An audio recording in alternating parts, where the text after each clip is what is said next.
To think, to reason, makes us human, sets us apart from the rest of nature. People communicate in intricate ways about complex subjects, and at the center of it all, a thinking machine, the computer. With it, our thoughts can be recorded. What once seemed impossible now seems commonplace. Today, computers are capable of amazing tasks that boggle the mind. But the evolution of a thinking machine, a computer, engaged some of the greatest minds of the last 2 centuries. The story of the computer contains squandered chances, fortunate accidents, frequent missteps, fantastic insights, and unprecedented genius. It is the story of a machine that helps us win a war, figures in the creation of weapons of inconceivable destruction, and sends us into space. The birth of the computer spawned the growth of whole industries, led to the world's greatest personal fortune, and will increasingly affect the lives of everyone on Earth. Thinking machines, the creation of the computer.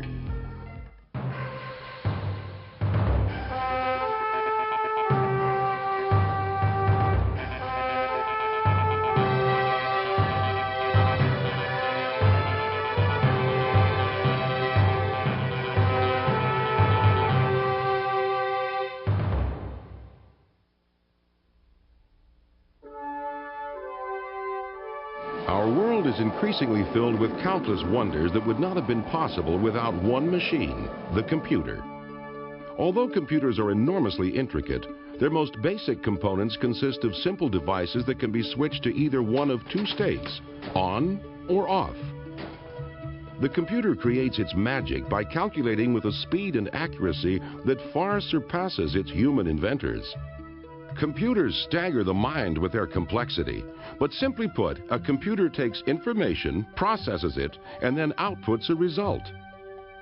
It's all done with a unique partnership of hardware and software. Hardware comes in boxes. They're the physical components, such as the monitor and hard drive. Software comes on disks. Software consists of instructions that tell the computer what to do. One way to start this computational partnership is to type on the keyboard, providing input. The input is picked up by the central processing unit, or CPU, the computer's brain. Using instructions provided by software, the CPU processes the input. The magic behind the CPU is its blinding speed. Modern processors are measured in MIPS, millions of instructions per second. While processing, the CPU may retrieve data stored in random access memory, known as RAM, or data stored on a hard drive. Modern RAM is so quick that every second it can send the equivalent of 10,000 typewritten pages of information to the CPU. And modern hard drives can store the equivalent of 250,000 pages of typewritten material. After processing, the CPU outputs information, often on a monitor. The whole procedure is usually so quick that it appears instantaneous. Today, computers are so commonplace we take them for granted. But not long ago, computers only existed in the imagination of a few visionaries. The search for machines that could figure quickly and accurately has seized the human imagination for thousands of years. In fact, the computer's family tree has roots so deep in the past, it's impossible to know exactly where they begin.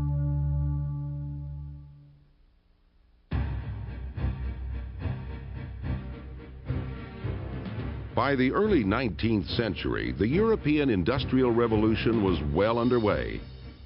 And the development in production and commerce came from the maturing fields of engineering, navigation, surveying, finance, and science. The practical application of these fields relied on volume after volume of tables. Tables for trigonometry, tides, interest rates, multiplication, and gravity. Tables were critical. The actual figuring was done by people who specialized in mathematical computation. Surprisingly, these people had a familiar job title. They were called computers. These human computers toiled over their tables incessantly, monotonously, and made mistakes. Typically, tables were full of errors. The requirement for accurate tables introduced one of the most eccentric and brilliant figures into the story of computers, Charles Babbage. Oh, Babbage was an extraordinary scientist. I mean, Babbage was a great scientist. Babbage was 100 years ahead of his time. You can't say that about many people, but you could say that about Babbage. Charles Babbage represented that extraordinary element of British society, the scientist aristocrat. Many were known for their eccentricities, and Babbage was no exception. As a youth, Babbage devised footwear of hinged boards intended to allow him to walk on water. Never one to shirk adventure, he tried them out himself, but flipped over and nearly drowned. Babbage demonstrated his brilliance in mathematics while attending Trinity College in Cambridge.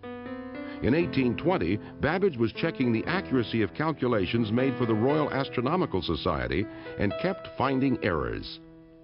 He reasoned that a machine could be constructed that would calculate the tables and directly print the results. He called the machine the difference engine. He drew up plans for a section of the device and had it built with his own funds in 1822. Babbage couldn't pay for the construction of the entire device, but since the greatest beneficiaries would be the British government and people, he made the extraordinary step of petitioning the government for a grant.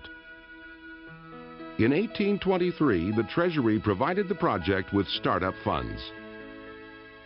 Government support for the computer industry is nothing new. It's very much a big topic in the news today, and it will continue to be. Computing is an expensive proposition, and it usually requires some government support if it's going to get anywhere. Babbage hired a mechanical engineer, set to work on a complete design for the difference engine, and immediately ran into difficulties. The mechanical machine shops of the time were not advanced enough to produce parts in the precise measurements that Babbage's plans required. So Babbage designed better machine tools, which would eventually improve the entire state of British tool manufacturing. By 1829, Babbage had spent the £1,500 grant from the government and even more than that from his own funds. But only a few bits and pieces of machine had been completed. Babbage's project began to attract critics. He was plagued by several problems. One of his problems being his perfectionism, another problem being that his work was not understood or appreciated by the people of his time. Babbage had many enemies. Even London's organ grinders despised him because he had tried to have them banned as their music interfered with his thinking. But the inventor continued to toil, and finally, in 1832, there were enough parts to assemble a section of the engine. It functioned perfectly, solving equations and producing 6-digit results. But it was only a small part of the proposed machine. The skyrocketing costs and lack of results finally made the government pull its support from the project. Although disappointed by the cancellation, Babbage had contributed to the project's demise by suggesting that a new device he had conceived, the analytical engine, would be vastly superior to his old design. Babbage, in hindsight, probably should have finished the difference engine and seen how far he could have gone with that before starting the analytical engine. There's no question that the analytical engine was more than he could handle. Babbage was obsessed with his new idea. With the analytical engine, Babbage asked himself, why not build a machine that could solve any mathematical problem? At the age of 43, Babbage had the vision of a computer, a vision he pursued for the rest of his life. The extraordinary fact is that Babbage's overall design for the analytical engine had many components analogous to those in a modern computer. The heart of the machine, the mill, made the calculations, like the central processing unit of modern computers. An oblong structure, the store, held numbers to be used in the calculations, like modern computer memory. Instructions and numbers could be fed into the machine using punch cards. Much of what we know about the workings of the analytical engine came from the writings of Ada, Countess of Lovelace. Among the people who understood what Babbage was doing was a woman named Ada Augusta, who was the daughter of one of the daughters of Lord Byron, the poet. She had studied mathematics as a child and had quite a bit of talent.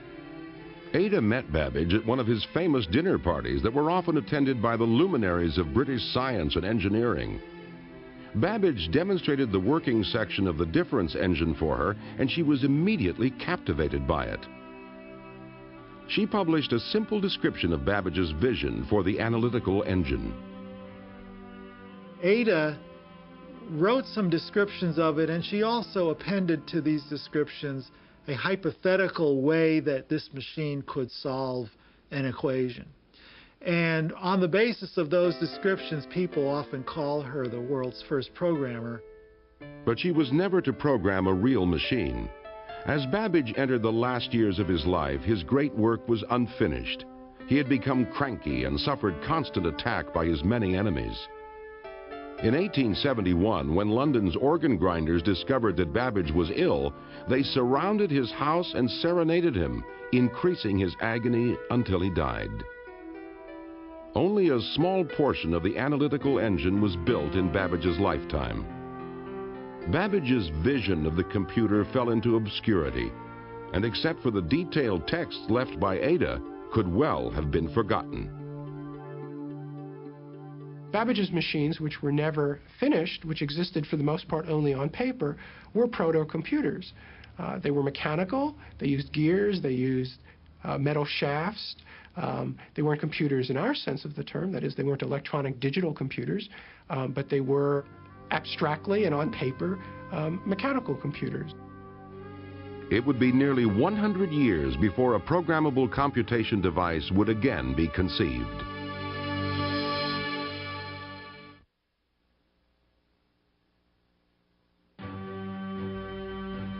In the late 1800s, the idea of a programmable computer was a distant dream, but the American dream was becoming a reality. America was on its way to becoming the world's greatest industrial power and opened its arms to immigrants from other lands. In the second half of the 19th century, America's population increased 35% each decade. America's exploding population began to endanger one of its great institutions, the American census. The census, which is required by the Constitution to be held every 10 years, was still being done by old-fashioned people with making check marks on pieces of paper, and it simply couldn't keep up with the tremendous surge of population in the U.S. The crisis reached a head in 1887. The Census Bureau was still hand-tallying the data from the 1880 census. Desperate for relief, the Bureau pleaded for any method that could speed up the counting of the 1890 census. The superintendent of the census had proposals for 3 systems, so he decided to stage a contest. 2 of the systems relied on hand counting. The third, developed by a young, rather humorless former MIT instructor named Herman Hollerith, used punched cards. Punch cards would one day become the standard method of feeding high volumes of data into computers. Now, where he got this idea, we are not sure. He may have been inspired by the fact that a conductor on a railroad punches your ticket when you hand it to him. Hollerith's system beat the others easily. In the tabulation portion of the test, it was nearly 10 times faster. The Census Bureau leased 56 of Hollerith's machines at $1,000 a year each and put them to work in July 1890. Census Bureau clerks used Hollerith's machines to punch the cards and then tabulate the results. Scores of operators were trained to use the puncher quickly and accurately. The tabulating was done with electricity. A metal pin that passed through a card hole made electrical contact with a cup of mercury, completing a circuit that was registered on a tallying device that consisted of rows of clock-like dials. Hollerith's machines were a step toward the later development of computers. They significantly sped up the processing of information. The results of the 1890 census count were a triumph for Hollerith. In just 6 weeks, the population count of 62,622,250 was tallied. Hollerith became the talk of the scientific community. He rented an office and set himself up in business. He called his new enterprise the Tabulating Machine Company. Hollerith had the Census Bureau business in his pocket, and the future looked bright. But it turned out to be harder than it seemed.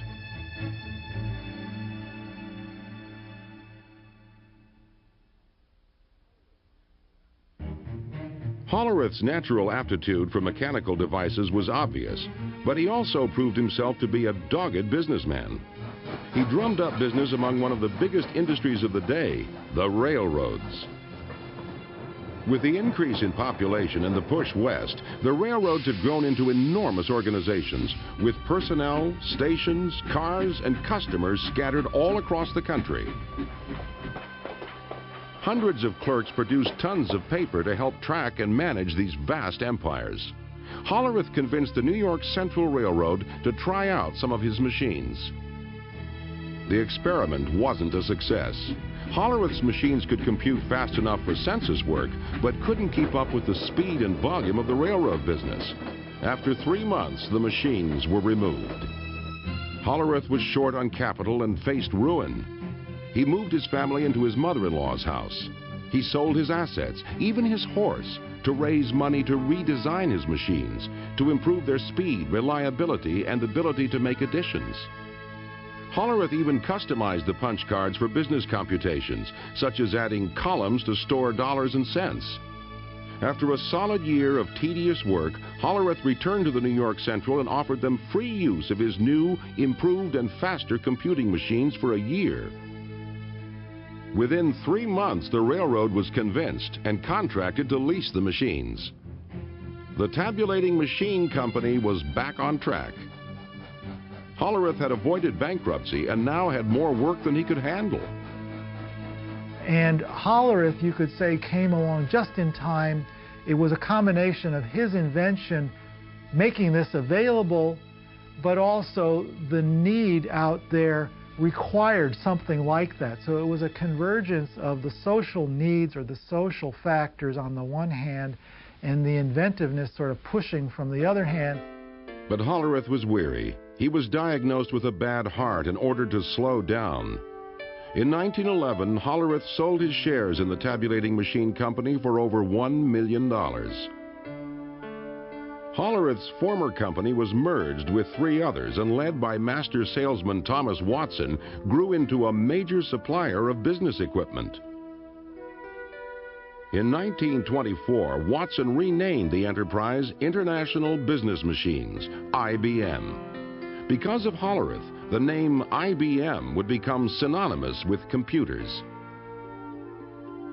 By the 1930s, as America limped out of the Great Depression, companies like Burroughs and IBM foresaw continued growth and success. Over the next decade, progress would be slow. It would take the destructive forces of World War II to give the computer its next great advance.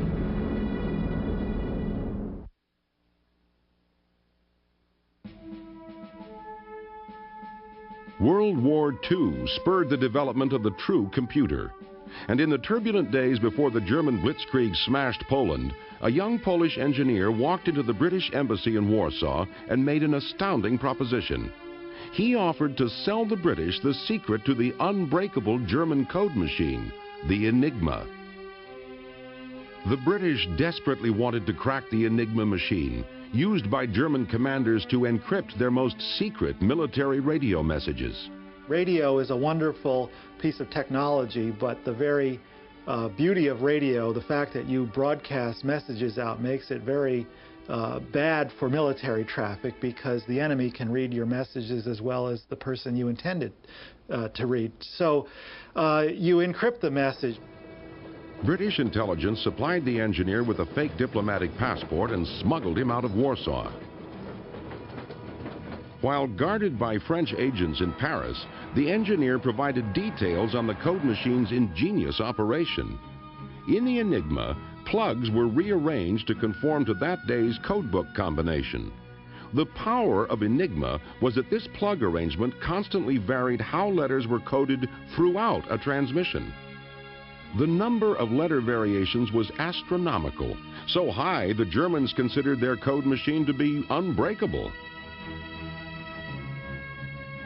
But the British now knew how the machine worked. They realized that they could very quickly try different key combinations on a small part of the code. Then, when that small part was broken and the key revealed, the rest could be decoded effortlessly. North of London, at a secret installation in Bletchley Park, British code breakers built a computer-like machine to do just that. Colossus. Colossus used over 2,000 vacuum tubes to process 25,000 characters per second. Colossus could only do one job, but it could compute very quickly.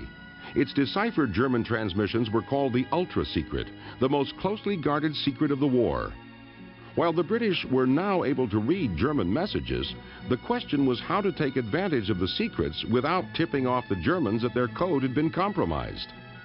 The most senior Allied commanders were privy to Ultra material, but had to exercise caution in reacting to it so as not to tip their hand. Ultra information was never revealed to anyone in a position to be captured by the enemy. Field commanders often went into battle lacking information on the enemy that was known to their superiors from Ultra dispatches. This secrecy may have also kept Colossus from prominence in the history of computers. While Colossus was breaking German codes, across the Atlantic another computational device was under construction. The machine which would directly influence the design of all future computers was being built in Philadelphia.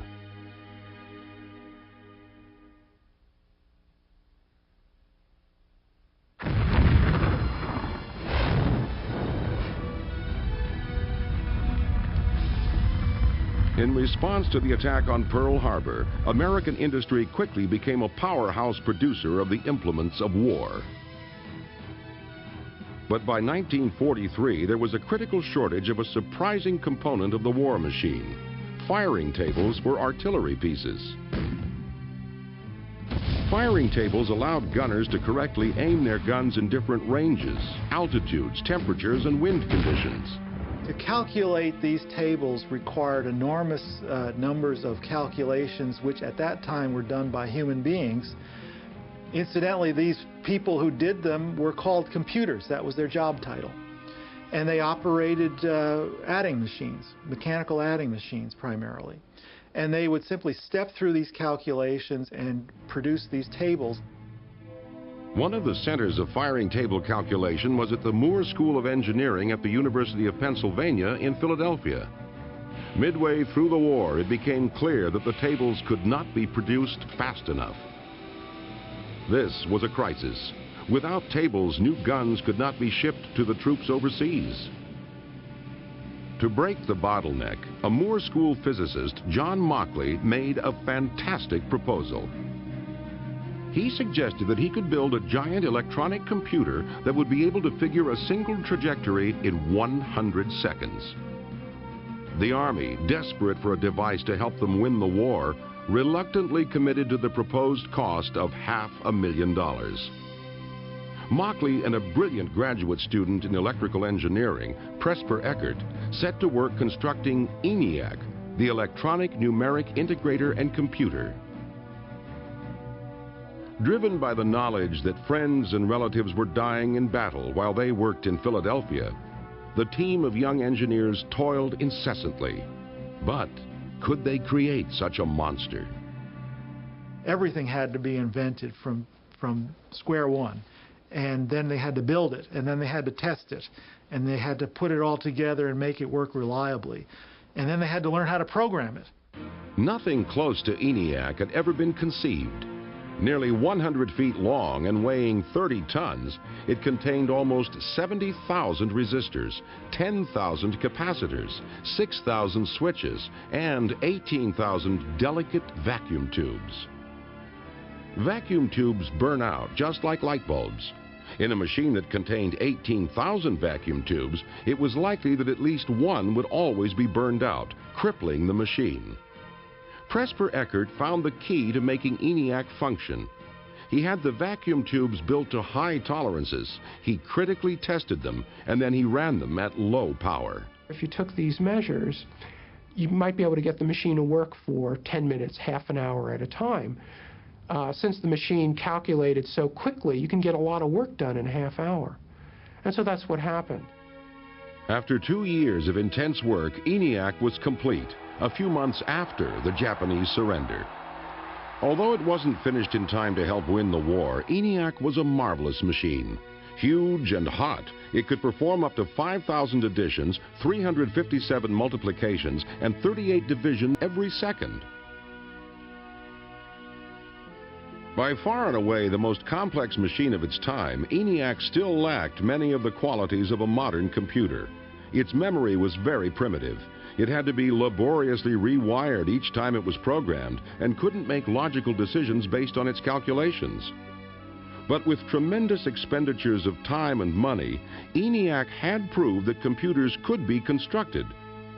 However, except for arcane scientific calculation, did anyone really want them? The question lingered, could anyone build a really practical computer?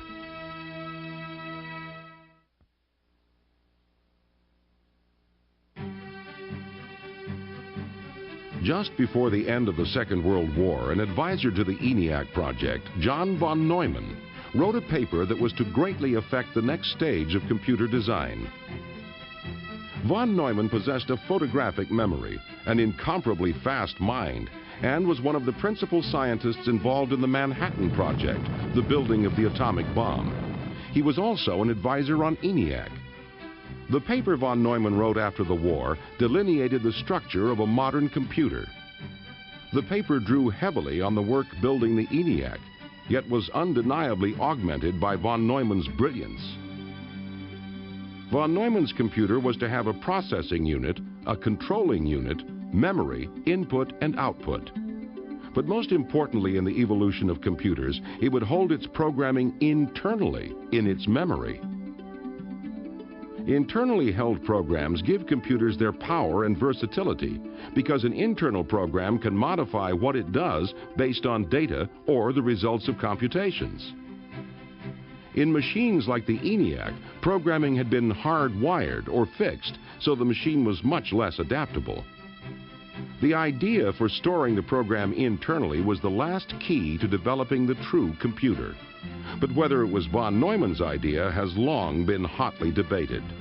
Eckert and Mauchly claimed they formulated internal programs as a natural part of their work building ENIAC, although they couldn't stop and incorporate the idea into the machine. But many who read the paper assumed that all the genius behind it was from the great von Neumann. He was one of the most widely regarded mathematicians in the world. Eckert and Mauchly were relatively obscure. Eckert was a young man just out of school. Mauchly had been a professor at a fairly out-of-the-way college. They didn't have international reputation. Eckert and Mauchly weren't included as authors in the paper. They felt they had been betrayed. The most important effect of von Neumann's paper was to spur computer development. Eckert and Mauchly moved into offices in Philadelphia, hired a staff, and set up a company that would build a business computer. They called it the UNIVAC. They signed a fixed-cost contract to build a UNIVAC for the Census Bureau, rolled up their sleeves, and went to work.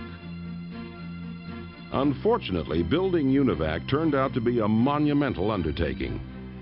As they struggled to make UNIVAC real, they also struggled financially and needed to be bailed out by a series of larger companies. They eventually joined forces with Remington Rand, a flourishing typewriter manufacturer. In March of 1951, after 6 years of toil, they finally delivered the first UNIVAC to the Census Bureau. Unlike ENIAC, the UNIVAC was an entire computer system designed for business. UNIVAC could be programmed for a variety of data processing tasks. Compact tape drives held data, and results were automatically printed. But even with the backing of Remington Rand, sales remained slow. Very few people understood how useful a computer could be. That perception changed dramatically one night in 1952. In a brilliant public relations move, Remington Rand arranged with CBS to use a UNIVAC on election night to predict the outcome of the presidential race between Dwight Eisenhower and Adlai Stevenson. Polls said the race was too close to call. No one had ever programmed a computer to make electoral predictions. Eckert and Mockley's engineers entered their customized algorithms right until airtime. The operators fed in the results of selected eastern precincts and at 9 p.m. ran their program. UNIVAC predicted a landslide for Eisenhower, but the polls said differently. The operators didn't believe what UNIVAC was telling them and assumed their programming was at fault. Quickly, they reprogrammed the machine to better reflect what the experts predicted. As the night went on, it became clear that Eisenhower would indeed win by a landslide. CBS sheepishly announced that they hadn't believed the machines. When all the votes were tallied, UNIVAC's initial prediction was off by less than 1% of the final result, an extraordinary prediction even by today's standards. The power and utility of the computer had been proved.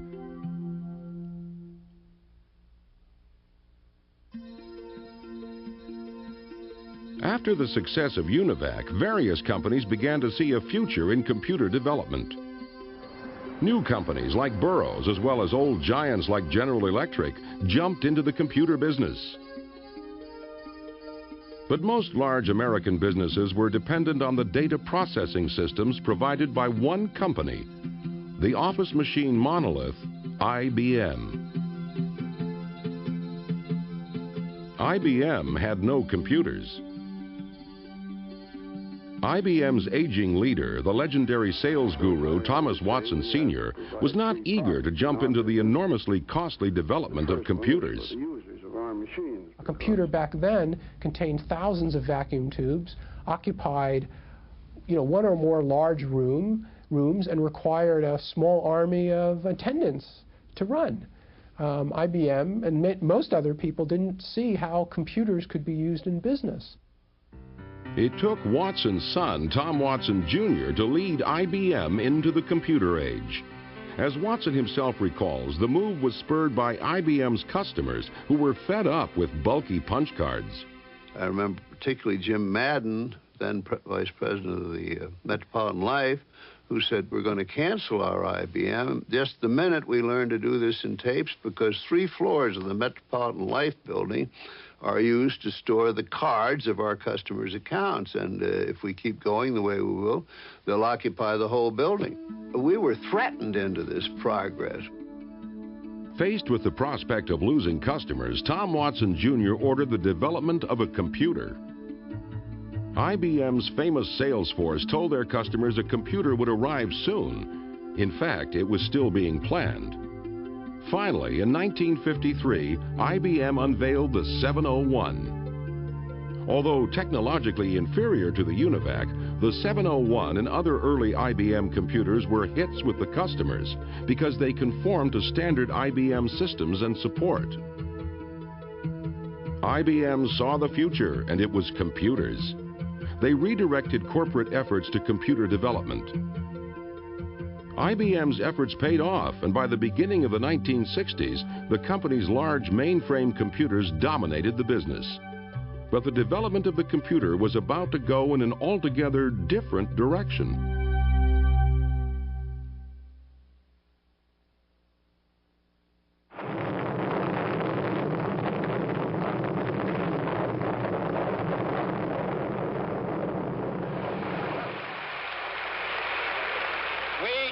To go to the moon in this decade and do the other things, not because they are easy, but because they are hard. In 1961, America was trailing Russia in the race for space.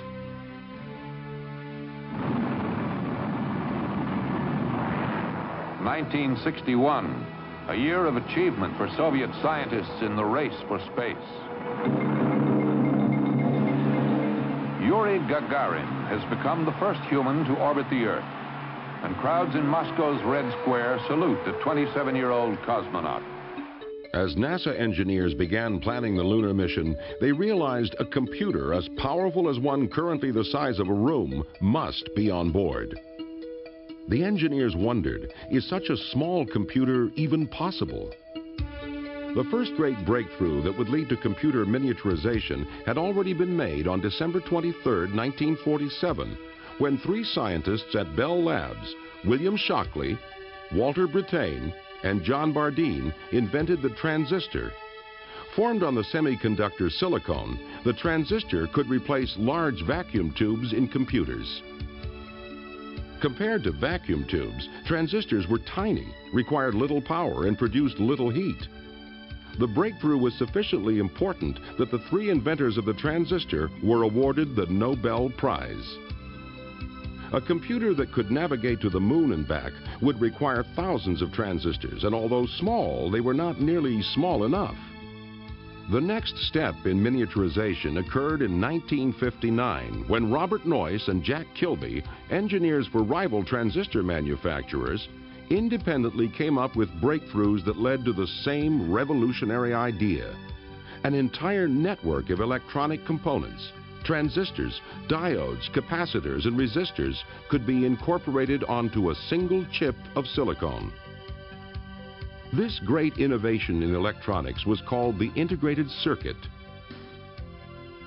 Using integrated circuits, a 10-ounce computer was built that was as powerful as a 30-pound one made of transistors. But integrated circuits had an inherent problem. They were difficult to manufacture and therefore were expensive. But the space race had started just in time to pay for them.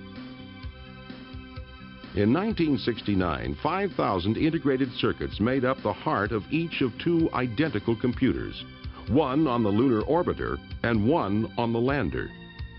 For their size, these were the most powerful computers on Earth, soon to leave the Earth entirely.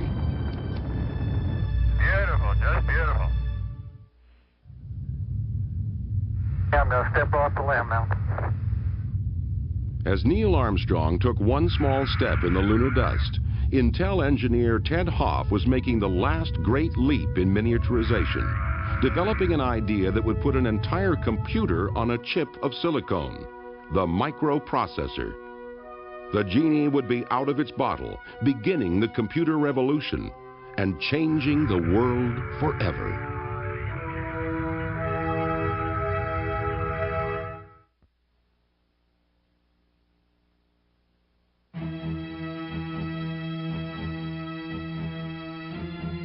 Okay, Houston, we've had a problem here. Apollo 13, intended as the third lunar landing, had just lost 2 fuel cells and was venting oxygen into space, 200,000 miles from Earth. Soon, the second oxygen tank would begin losing pressure. The astronauts would die unless they could precisely align their spacecraft and fire their rocket to slingshot themselves around the moon and back to Earth. Critical to the alignment was Apollo's state-of-the-art guidance computer. A new trajectory was figured. The all-or-nothing rocket firing was made. The Apollo 13 crew miraculously returned to Earth with the help of their small and powerful computer. By the last Apollo mission 2.5 years later, computers as powerful as those on Apollo would be available to everyone. That was because soon before the Apollo 13 flight, an engineer at Intel, Ted Hoff, had come up with an ingenious idea. Hoff had been told to design 12 separate integrated circuits to make a Japanese pocket calculator. He suggested placing the entire processing unit on a chip and programming it just like a computer. Intel developed the idea, and by 1970 they had a working model of a microprocessor. It was the invention not just of integrated circuits, but of a particular kind of integrated circuit, the microprocessor, that makes today's personal computers possible. Smaller than a fingernail, a microprocessor contains many of the components of a computer, including a control unit, a clock, and areas where data can be stored and modified. Processing power was about to become very cheap and very compact. In the mid-1970s, two friends, Stephen Wozniak and Steve Jobs, were manufacturing a small computer in a Palo Alto garage. Steve Jobs was a college dropout, but he was a college dropout with a difference. He was very intelligent, he had a lot of street smarts, he was also extremely ambitious. I think perhaps more important than that, he knew the other Steve Wozniak, had created something exceptional. Steve Jobs sold his Volkswagen, and Stephen Wozniak sold his HP calculator to finance their company that would revolutionize the computer industry. Jobs trekked all over the San Francisco Bay Area to find buyers for the $500 machine, which they called the Apple I. The Apple I was large and unwieldy. Jobs realized they needed a new design for a computer that anyone could use. Wozniak began to build the Apple II. The fate of Apple changed dramatically when, in the fall of 1976, a visitor to Wozniak's garage saw the prototype of the Apple II. The visitor was Mike Markkula, who at 32 had retired from Intel as a millionaire. He was so impressed by the Apple II that he joined Apple and put it on a sound business footing. The Apple II was introduced to the public and sales skyrocketed. But in 1978, even with the success of the Apple II, using a computer wasn't easy. The early Apple computers, as well as all early personal computers, did not have graphical interfaces. They didn't have mice. They had what's known as a command line interface.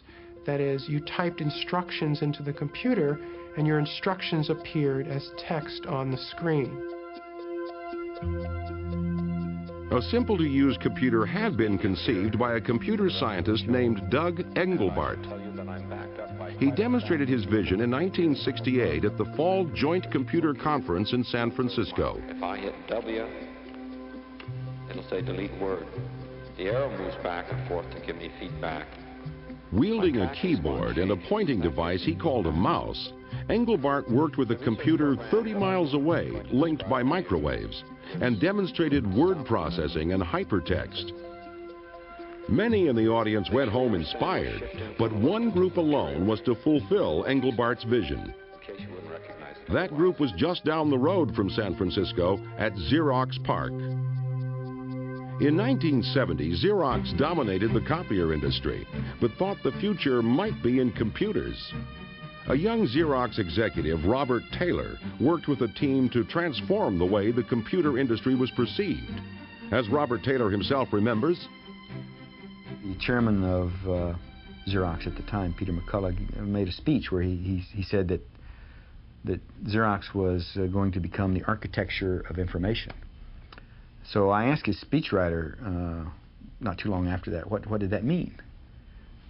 Because I had an idea about what it ought to mean, and so did some other people. And the speechwriter said, well, he didn't really know, but it's a ringing phrase. And so I said, well, we're going to make it happen. Robert Taylor hired many of the country's top computer scientists and challenged them to create an easy-to-use personal computer. The result was the Alto, which incorporated many of the innovations in personal computers we take for granted today, all developed at Xerox PARC. The Alto used a mouse, a graphical interface, built-in networking, and printed on a laser printer. Xerox developed the Star, the commercial model of the Alto, but it never sold well. Xerox was a large and very successful photocopier company, and it didn't really understand computers, didn't appreciate the brilliance, the originality, and the enormous commercial worth of the computer developments at Xerox PARC. But Steve Jobs did.